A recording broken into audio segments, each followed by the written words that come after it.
des femmes n'est pas en rapport avec l'islam.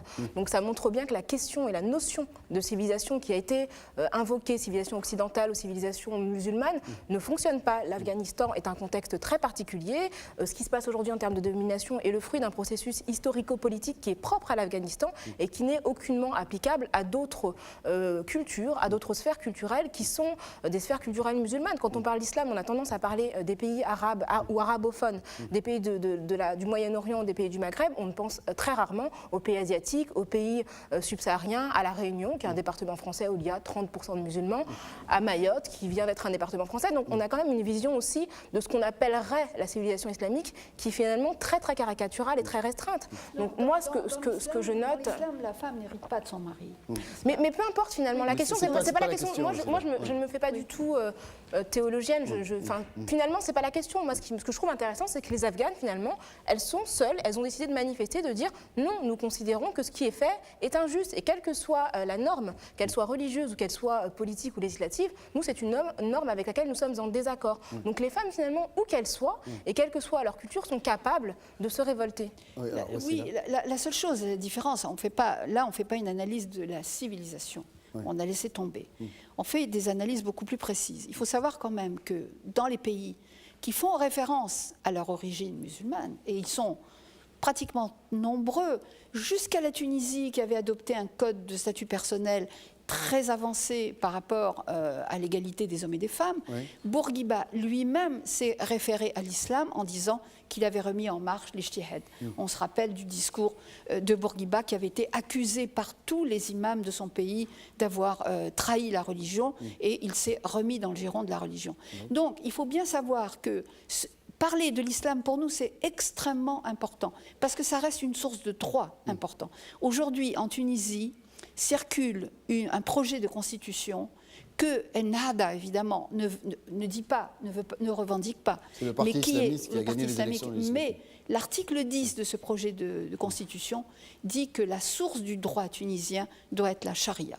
Donc il ne faut pas prendre à la légère le terme de charia, le terme de l'islam. Et dans la religion musulmane, il y a beaucoup d'inégalités entre les hommes et les femmes que l'on n'arrive pas à dépasser. Ça justifie donc un discours d'opposition à ce type de tendance et de dire finalement ce sont des sociétés qui contribuent à la régression de la situation de la femme. Nous sommes très opposés. Tout à l'heure, on a essayé de parler de civilisation, de différence. Je dirais qu'il y a une grande différence entre des pays comme l'Occident qui se sont complètement sécularisés. C'est pas un pays l'Occident. La région, je parle de l'Europe, qui sont des régions sécularisées. Et vous vous définissez en tant qu'occidentale ou en tant que... Moi, je suis algérienne. Alors le Maghreb, c'est plutôt en Occident, non ? À moins que l'Occident soit réservé aux Occidentaux. À moins que l'Occident soit réservé aux Occidentaux. Je voulais juste réagir sur 3 points. Je reviens de Tunisie et je vous prie de croire que non seulement la situation est extrêmement compliquée, mais qu'elle n'est certainement pas à l'avantage de ce qu'ils appellent là-bas, dans ce pays, les forces progressistes, les forces laïques, les forces politiques dites de gauche. Oui, on a vu les résultats des élections. Dans ces forces progressistes, bien évidemment, vous avez aux avant-postes les intellectuels, les artistes, les femmes, qu'elles soient militantes ou pas militantes d'ailleurs. Oui, osez dire féministes. Et les femmes-là. Non, excusez-moi, je reviens de Tunisie, c'est pas comme ça qu'elles se qualifient. C'est pas comme ça qu'elles se qualifient. C'est des associations féminines. Très rares sont les femmes tunisiennes qui se qualifient de féministes.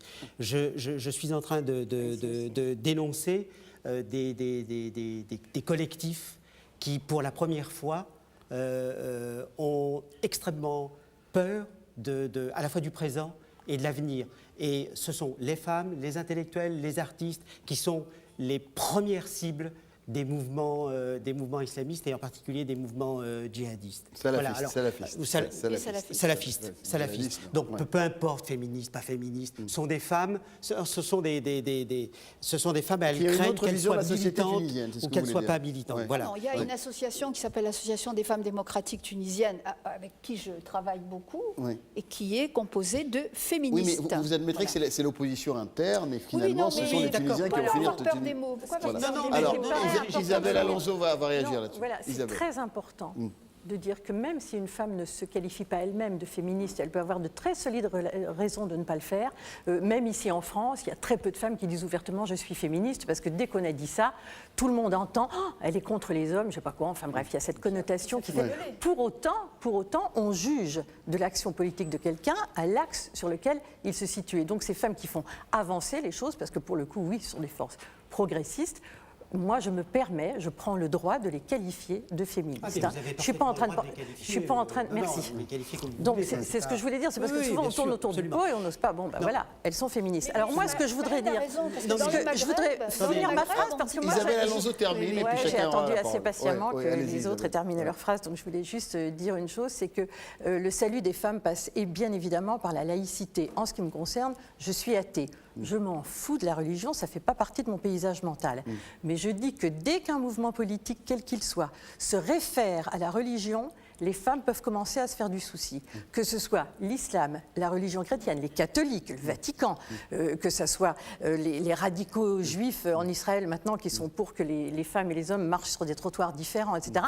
Il n'y en a pas une pour attraper l'autre quand la religion est instrumentalisée par les ennemis de la liberté des femmes. Donc notre salut à nous, il est dans la laïcité et dans la religion d'un côté, dans l'intimité des gens, très bien, mais dans la vie politique, la religion n'a rien à faire, mais rien. Et surtout, pour les femmes. C'est vraiment juste une précision par rapport à ce que vous disiez. Je pense qu'il est impératif de réfléchir au statut de la religion pour des sociétés qui ont mis au principe du gouvernement des hommes et des femmes. Statut de la religion par rapport à la sphère publique et à la politique. La religion. Bah oui. Ça me semble extrêmement important de redéfinir le poids, l'importance, le rôle de la religion à la fois dans l'espace public et dans l'espace privé. Et enfin, à mes yeux, d'où l'importance, en redéfinissant bien évidemment le statut de la religion, c'est de définir, et non pas de redéfinir par exemple pour les pays arabo-musulmans, de définir la place et le statut de la laïcité. Oui. Bon, donc de la liberté d'expression. Ça, c'est le premier point. Et la liberté de conscience. Mais bien sûr, mais ça va, à mon avis, c'est consubstantiel. Vous ne pouvez pas parler de religion sans parler de laïcité sans parler de religion, de liberté de conscience, de l'espace public, de l'élargissement des droits individuels, etc. Je voudrais...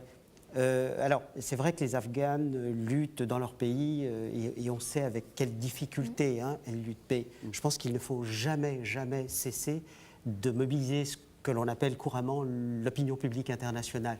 Et le système de solidarité internationale est absolument décisif pour ces femmes, car c'est le seul moyen de faire sortir leur combat, les justifications... À condition qu'ils soient sincères et sans arrière-pensée. Non, mais il n'y a pas de lutte. Enfin, je ne pense pas, sauf si on tombe dans la politique politicienne.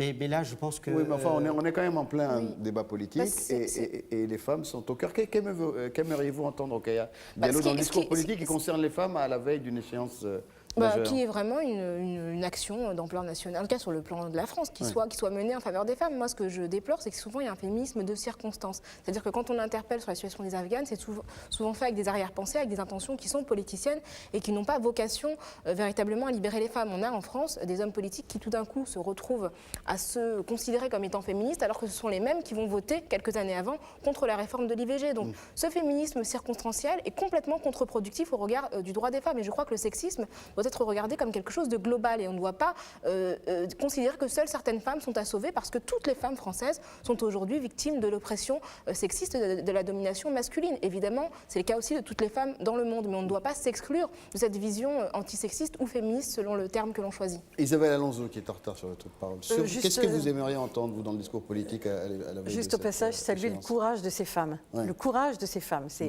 ça donne le frisson rien que d'y penser parce qu'il y a ce qui se passe après les manifs et ce qui se passe passe quand on rentre à la maison et tout ça, hein, parce que moi, ce que j'aimerais simplement, mais ça paraît d'une telle simplicité, c'est exactement ce que vient de dire Rokhaya, c'est qu'il y ait débat, c'est qu'on en parle et c'est qu'on arrête de se cacher, effectivement, derrière les femmes étrangères.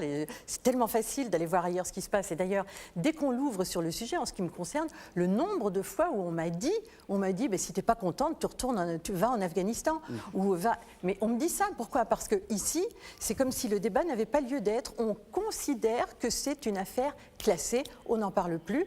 Et il n'y a pas un candidat ni une candidate à l'élection présidentielle qui ait fait de cet axe-là une priorité, alors qu'il me semble qu'il y a beaucoup de choses à dire sur la question de manière transversale et verticale dans tous les sens, quoi. Un dernier mot, Wassila Tamzali. Oui, c'est intéressant ce que vient de dire Isabelle. Oui, quand on lui dit... tout, mais en particulier quand on lui dit va voir ce qui va vivre en Afghanistan. Ouais. Alors c'est très intéressant. Vous vivez entre l'Algérie et la France. Non, mais moi je pense, si vous voulez, j'ai toujours dit qu'on vivait dans des effets de miroir. Aujourd'hui c'est un village. Et que d'avoir ici en France tellement été laxiste avec l'islam et avec ce que l'islam promet pour les femmes, n'est-ce pas, qu'évidemment il y a une retombée aujourd'hui sur la société française.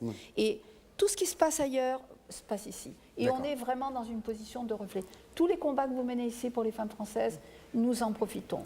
Tous les combats que nous menons chez nous pour les femmes algériennes, vous en profitez. Eh bien, ça sera le mot de la fin, ce mot d'optimisme. Voilà. Isabelle, juste un dernier mot. On me dit aussi beaucoup que je suis certainement féministe parce que je suis d'origine espagnole et que l'Espagne a inventé le mot machisme.